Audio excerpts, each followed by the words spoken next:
So it's probably one of the biggest questions and the most frequent questions that we as humans ask ourselves. Why am I not doing the shit that I say that I want to do and I think I really want to do, but why at the same time am I really holding myself back? And when I really want to do these things, it seems like there's a goddamn huge ass magnet pulling me back from doing those things. I'm going to give you the answer in this video, but not just the answer. I'm also going to give you the solution and the forces that you can use to actually shift this and make sure that you do take action on those things that you say you want by actually integrating your human psyche, beliefs, and values into a way that aligns you to move towards those things, okay? Because that's also the answer to it. You have a part of yourself that does not want you to move towards those goals that you have, okay? You say you want to be healthy, you say you want to be rich, but you can't get yourself to work, you can't get yourself to do these things. And the reason for that is because there's a part of you that wants to stay the same, okay? So a big part of this phenomenon really is just the fact that our brains have developed, okay, back in the caveman times where all we had to do was survive, okay? So your brain just wants you to survive. And to be able to survive, it needs to stay the same because it has survived up until this point. So for that reason, if it stays the same, that's most likely to make it survive in future. So this is kind of like a defect in your brain, right? And you gotta fight this defect with action and with rewiring your beliefs so that it is more unsafe to stay the same. Okay, humans will only really change if it's more unsafe and so uncomfortable to stay the same that they have to change, right? It's actually pretty hard to change a human or to change human behavior permanently because humans are wired to stay the same. But if you make it so uncomfortable, so painful to stay the same, then you'll change, okay? So you probably have an event in your life, right, that we can use to kind of develop a recipe for you to be able to do this again, where you have an event in your life where you probably had this experience where, you know, you were so pissed off, you were so frustrated, you had to make the change at that point, right? A girlfriend broke up with you, or like, you know, you got so broke, your car got possessed, whatever, right? Any of these events that got so much emotion riled up in you that it's so unsafe, so shitty, so painful to stay the same, that you just shifted into action and you shifted and you just made the change in whatever area of your life it was, right?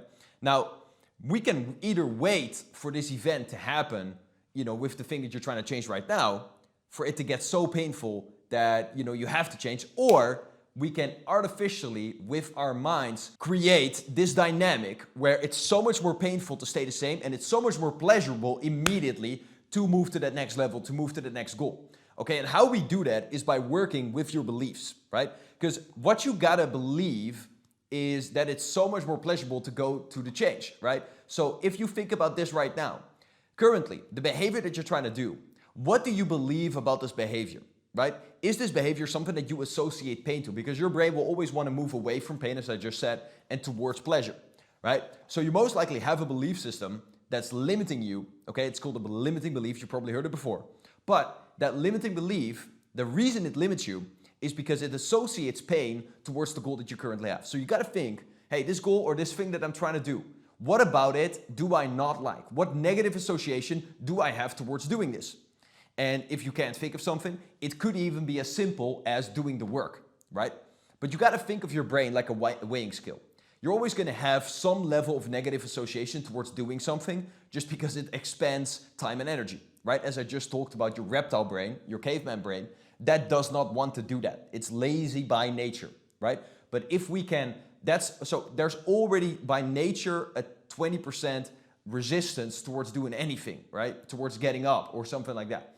So we gotta get a higher percentage in the positive associations, okay? So that we can kind of overcome that natural inclination of our brain to want comfort, to want to stay the same. So what you want to do then is remove any additional negativity and additional resistance that you have attached to that goal, being like, oh, money is bad, being, you know, oh, if I, you know, work more, I'll lose my friends and family, whatever. These types of things, these types of beliefs, you want to remove those and you want to associate more pleasure towards that goal that you have, towards that thing that you want to do. And how you do that is just asking yourself, hey, if I would do this, if I would get to this goal, what would that give me, okay? What's most important to me in life? And what would that give me if I get to that thing, if I do that thing, okay? And start layering those positive beliefs and associations towards the thing that you want, okay? And start seeing it and start looking at examples of people that have done that and what benefits have they got, etc., right? And this way you're shifting that dynamic of pleasure and of pain. So, concluding, the reason that you're not doing the things that you say that you want to do is because, firstly, your brain does not want to move into action by default, okay? So, we know that. So there's always going to be required a little bit of push to get into momentum.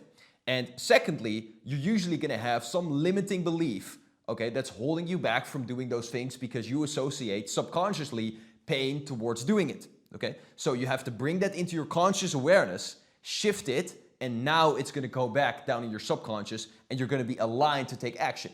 And from there, the third step is to take one small little action to be able to get you moving, okay? This is the one small action is how we get you moving and deal with that 20% of resistance that's left over, okay? So that small action is like a micro thing that you can do in 1 minute, and then you're going to do another one, and then you're going to do another one. But the important thing is that you say that you're going to do it and you're doing it, okay? So that's just taking one small action, being okay with the feelings of resistance, okay? Taking that one small action, staying focused on the outcome and the positive things, taking one small action, then another one, and then another one, and then tracking that progress and taking another one, okay? And that's how you build that momentum. And before you know it, whilst you're building that momentum, whilst you're taking more action, whilst you're doing that, you get a result. And that reinforces the action, and that reinforces a positive association towards that thing that you want to do, towards the goal, towards the result, okay? So now you're in an upward spiral. But it's only because you're now using your brain for you instead of against you, right? You're using the principles of your brain, of wanting to stay comfortable in the same, you're using and wanting to survive, you're using that principle against your brain to become more successful. Because that principle of wanting to stay the same, wanting to stay more comfortable, if you flip it on its head like we just did, and you make it more painful and you make it less likely to survive if you stay the same, and more likely to survive if you thrive, if you go to the next level, then your brain will go there automatically. It's that simple. Because your brain wants to survive, okay? It wants to run away from the tiger and run towards the food and water, etc. So if you design your mental map, your goals, and your beliefs to fit that description of the primary objective of your brain, you'll be crushing it within no time, my friend. But you gotta do that because otherwise you're just gonna be in misery for a very long time. And I can talk about this from experience. So implement those 3 steps today, go crush it, and I will see you in the next one.